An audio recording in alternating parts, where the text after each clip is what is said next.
But let's take you to Saudi Arabia at this point in time, where we'll be having the chairman of the FCT Football Association, Mukhtar Mohammed. Indeed, he's following the CAF Awards in Morocco and also the World Football Summit in Saudi Arabia. It's nice to have you on the program, Mukhtar Mohammed. Thank you very much for having me once again. I'm pleased to be here. Well, let's start with the CAF Awards. And it's been about 27 years since Nigeria last won the best player of on the continent, an individual top prize. And then that was Nwankwo Kanu in 1999. Today, in Marrakesh, Morocco, Victor Osimhen is in Morocco as we speak. That is confirmed.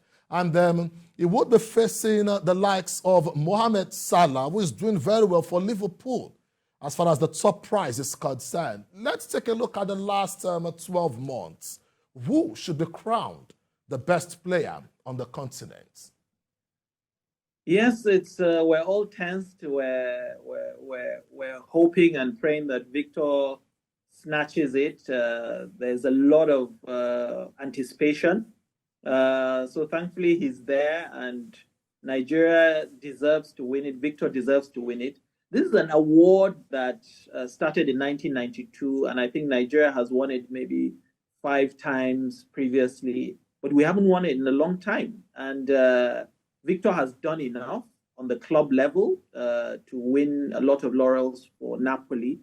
But again, you see the dates that CAF has now come out with to say the consideration dates, which favor the World Cup performance. So it's a straight out fight, I would say, between the Moroccan player and Victor. So, but I think Victor has done enough to prove himself, and being the top scorer in the AFCON qualifiers, that gives him, he's done a lot of great things in the last 12 months, which I think he should take the day. But you know, this award is being, the voting process is being done by coaches, by captains of national teams, journalists, selected journalists, and there's also another committee. So looking at that, there's a lot of permutations and considerations. Interesting. Well, let me chip in this before we take a look at the Football World Summit in Saudi Arabia. You are the chairman of Football Association in the federal capital. And why do you think it has taken so long for a Nigerian to emerge the best player on the continent? Is it that we don't have quality players anymore, or probably we can't churn out stars like what other countries have been doing over the years? This is a great question. Ironically, I was just asked a similar question recently, and I try to differentiate between potential and reality. So a lot of people say we're a large country with over 220 million people and a demographic of very young, talented people. But that's not enough. I think we have a gap.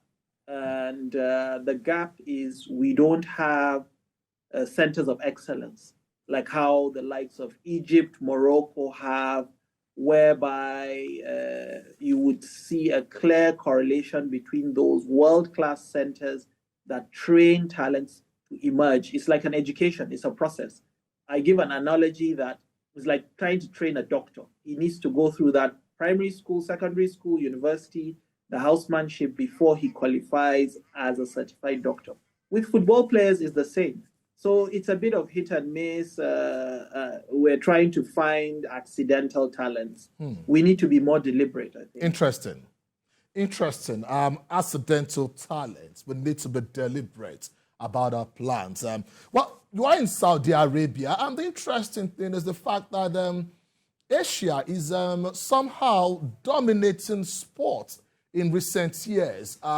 From football to boxing. In December in Saudi Arabia, there will be big boxing bouts. And then where you are in Saudi Arabia at the moment, I can say it is the epic center of football, because then we have the World Summit. And also, the Club World Cup, the FIFA Club World Cup, will be starting in the next 24 hours. Can you just shed more light on the World Football Summit ongoing in Saudi Arabia? So it's the World Football Summit is the top exhibition conference for key decision makers from the global football industry. And you're expecting 1,500 attendees with 150 keynote speakers. And it's scheduled for, as a backdrop for the the FIFA Club World Cup, which will have the winners of 6 continents. The likes of Man City, Auckland will kick off tomorrow. So it's a very interesting exhibition conference that you see world leaders in football, media representatives, sports businessmen, and ministers of sports will attend to take key decisions from federations, from leagues. So it's a top summit, and Okay. it coincides with this FIFA Club Cup that is coming on. So there's a lot of decisions coming on, and Saudi Arabia is the new hub, like you rightly said. They're hoping to host the World Cup in 2034. Interesting. In 60 seconds, because time isn't our friend anymore on the show, from what you've seen so far in Saudi Arabia, we're seeing the likes of Anthony Joshua, Deontay Wilder. They are expected to fight in Saudi Arabia in December from the 23rd. We're seeing Saudi Arabia also pumping so much money to get the big stars. The likes of Cristiano Ronaldo plies his trade in Saudi Arabia. They tried getting Lionel Messi. Do you have any fears in the next 5-10 years what Saudi Arabia could offer and the threats to other leagues in Europe? Well, Saudi took a conscious decision. They're dreaming big. Their aspiration is to establish themselves as a leading force in global sports. And it makes perfect sense because they've realized the power of sports, particularly football. And look at the impact of Cristiano Ronaldo. I'm not talking just the hype, but the numbers. Look at how Saudi now is attracting more tourists. It will grow their GDP. There will be bigger investments. That's it. So everybody has taken notice. A lot of top talents are moving to Saudi now. So it's a great move, and I think it will give other countries that inspiration to aspire to do same, and the impact it will have on the country, the image, and the economy. We've been talking to the chairman, FCT Football Association, Mukhtar Mohammed, in Saudi Arabia, who is attending the FIFA World Summit. I must say very big thank you for talking to us on the program Sports Desk. Thank you very much for having me. I've enjoyed myself on the show.